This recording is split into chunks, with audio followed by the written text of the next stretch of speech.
been a lot of conversation about the demand for more thorough and rigorous anti-racist practices in our performing community. And our next guests have created a movement for organizations to put these conversations into action. So please join me in welcoming Joella, Crichton, and Samantha Walks of the Black Pledge Collective. Welcome to the show. Hello. Hi. Thank you so much for joining us. Thanks for having us. So the pledge itself is the inaugural offering of the collective. It's a thorough and comprehensive document available on your website. Is there a Cliff's Notes version we can talk about for our audience tonight, and then we'll send them to the website to look in detail at this? Absolutely. So it's an offering. It's a series of commitments that we offer to live arts organizations in theater, dance, and opera. And we ask for a 3-year commitment in dismantling anti-Black racism at a structural level, right? We want to affirm and advance our people in Black communities who are in these live arts performance spaces. And so we look at actually 4 capacity-based, what we like to call capacity-based commitments: hiring and casting, programming, Black community support and reciprocity, and then we look at training and development. And we look at the Black Pledge, like I said, as an offering, as a roadmap. We really wanted this to be a document that could circulate in our industry, as a free of charge. Of course, it's all of our volunteer hours, our hard work, sweat, blood, and tears. But we thought that it was very important that we have answers now, that we have some sort of action plan in place for our community to really grab hold of and start using, and not waste any time, because the time is now. Mm-hmm. What was the development process like putting this roadmap together? Oh, it was a long one, but it was worth it. After our first, we have many drafts of the pledge, but we sort of actually kind of worked together to come up with a pledge that we were all happy with, that all of our opinions and thoughts were placed in. And then from there, we reached out to other community members, Black community members, for their input, and kind of structured and made changes around the pledge based on what they responded to us. We actually spoke at the PACTCon in 2020, which is the Professional Association of Canadian Theatres conference. Mm-hmm. And we were looking for feedback, but it was so great to talk to everybody there. There was tons of theater companies there and people who work in the arts, and their feedback was so generous and kind of made us know for sure that we had to complete this, and this is something that really needs to be out there. So, it is based on love, and it really is a community-based work, and a lot of time and effort to hear what's happening in the community and to make it work for all of us. Mm-hmm. Yeah, I think what we've been hearing in terms of feedback is just how it's been really positive, first of all, but also, we sent this out to other Black artists, across this area, and said, mm-hmm. Hey, weigh in on this. Tell us where we're missing, where our holes are, where we may have missed the mark, or there's other things that, intersectional approach is a huge part of this pledge. And so it was really great to have all that feedback come back and then implement that, which, was a lot of work, but it's great because now we can offer this document and say, this is not just this collective that stands behind this. This is the whole, in a whole, we are a Black community of artists and art practitioners that say, hey, we have our fingerprints on this. This is our baby. And so that's really powerful. I think we stand as a face of collective for many, which is great. As Canadians, and especially as artists, we like to think of ourselves as very inclusive, super welcoming, very liberal. There are some people in this country that think racism does not exist, and we enjoy that, soapbox we sometimes like to sit on. But that is not true. That is not so, even in our community. Can we talk a bit about some of the ways in which live art spaces have not fully and openly invited Black artists, Black communities as equal participants on live art stages and in the audience? I'd love to hand it over to you to maybe we can enlighten and maybe educate our audience about this. And like, I thank you for the opportunity for our viewers to learn about this side of our industry that maybe people aren't aware of, and that we definitely don't talk about it enough. Yeah, I think all of us in the collective have had micro and macro aggressions in this field. I think it's important to highlight, that in our work we tell stories, and as we're standing on stage or in front of a camera, and we tell these stories, we have all of these things that help us do that.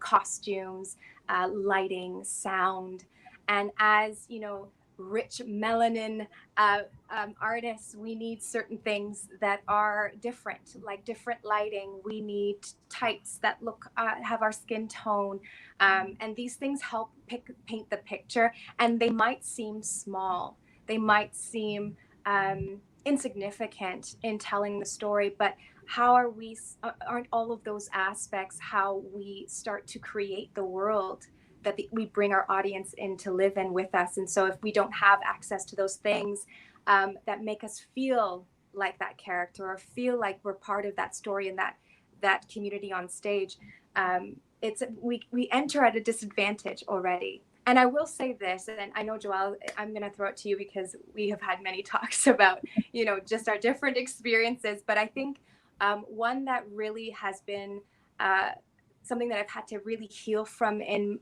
my journey as an artist is the lack of education that institutions deem unimportant. If you're going to program Black work and you're serving it up to very white audiences who are not educated, it was in those times I felt like a puppet and not an artist. I felt like I was tokenized and on display instead of celebrated, instead of the voice being amplified.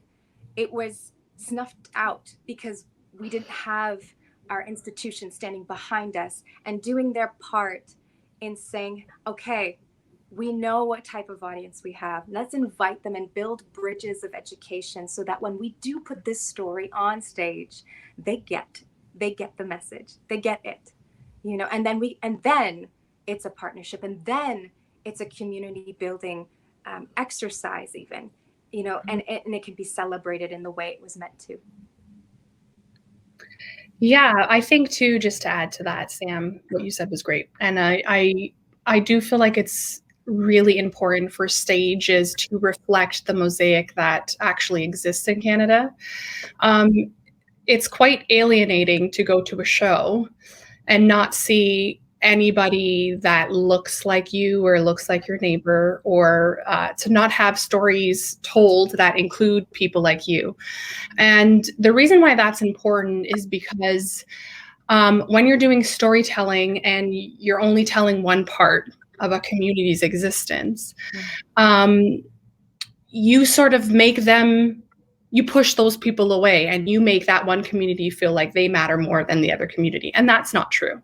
We're all one big community. All of our stories are, important. And, even, when you think about just growing up in Canada, or my experience going to the theater when I was younger, you just didn't see people like me on stage. And that doesn't make you feel welcomed. So it's highly important for me to get that message across, that it's not just about saying, okay, well, let's check this box and get the one Asian, the one Black person, the one Indigenous person on stage. That's not okay, because that actually also is harmful to that artist. Mm-hmm. It's important to really dig into the work, to really look at what the issues are, and to create safe spaces. And I think that's what the pledge does, and that's what we're hoping for the future of theater and of any performance really across Canada. Mm-hmm. And that makes all the difference between tokenism and representation, or right. inclusion, to do it thoroughly and to, yeah, like you're saying, not just tick a box. And I feel like we use the word community a lot, but are we backing it up with action, or are we using it because it's a nice word that brings people in, but what is keeping the people there, and is it safe? Is it responsible? Right. So what you're doing is such a huge service to our community. So again, I've said it before, but just thank you so much for the time and the care and the labor going into all of this so that our community can step up and put all of these conversations we're having truly into action to make a safer, truly inclusive and representative community for everybody, not just sort of an empty promise for an optic, which is dangerous. Yeah, and it's because of the awareness that has happened over the past year, it's clear that theater companies are attempting to make the change, and everybody seems to be in their own little bubbles, and they're not really communicating with each other. They're all doing their own EDI work, EDI meaning equity, diversity, inclusion.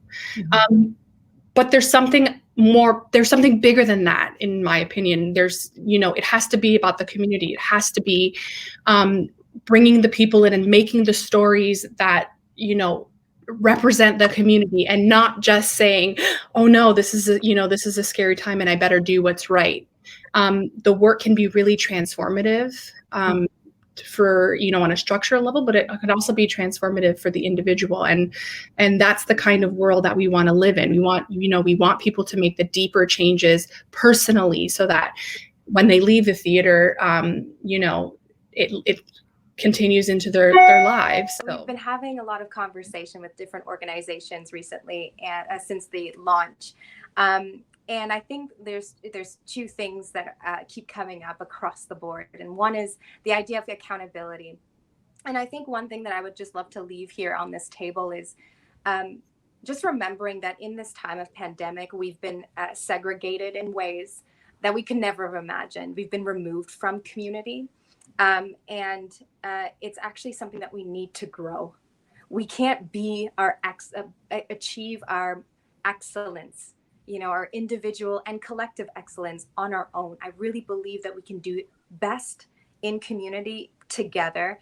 And so the collective's whole purpose in helping organizations implement this roadmap is about transparency within community and holding ourselves accountable to that relationship building. And it's not about wagging a finger. It's not about getting it right the first time. We're not. We're going to stumble in the dark together because no one has the keys to every door. But this pledge does offer a lot of them. And it's a labor of love first. And so we offer it to everyone in that same way. And we hope it's received that way. I think accountability is one of the most beautiful things in relationship. I think it helps us to, again, achieve our best self. And so that's what we want for our industry. We want to come back from this pandemic and enter back into this industry and have it changed, not just a facelift. We want, we want the change to seep deep into the root systems that make art, so that it's long-standing and it continues for generations. Oh, you gave me goosebumps with that. Deep into the roots. That is so beautiful. Joella, is there anything you'd like to add? Yeah, I would love all the viewers to know that there's also an individual pledge. So you're part of an organization. Yes. And the reason why I think that is so important is because I think real change does come from individuals and comes from creative thinking. And you might think that you don't have the power to make change or to hold someone accountable, but you do. Yes. And I'm standing behind you, and we're all standing behind you when you make these choices. And if you desire to see a better world, then I recommend that you look into figuring out ways that you can live your life by making your own version of a pledge or your own commitments. So, yeah. Amazing. And theblackpledge.ca. I look forward to making the pledge as an individual. Oh, thank you. And I invite everyone watching either live or afterwards it lives on YouTube now. So no reason to not know about this because we're going to live forever on YouTube. So I encourage everyone watching this, theblackpledge.ca, whether you're an organization or an individual, you can take part in this. I can't thank you enough for your time, for your work, for your generosity and your authenticity and vulnerability joining us tonight. Thank you so, so much. You were both just such stunning humans, and I'm so grateful that we had a chance to chat tonight. Thank you. We're honored. Thank you. Thank you so much. Take care to you both. Bye. Bye. That was Joella Crichton and Samantha Walks from the Black Pledge Collective. Go to www.theblackpledge.ca. The ladies in the Black Pledge Collective have gone to extensive time and labor to put this together for us. So I really encourage you to visit theblackpledge.ca and take the pledge.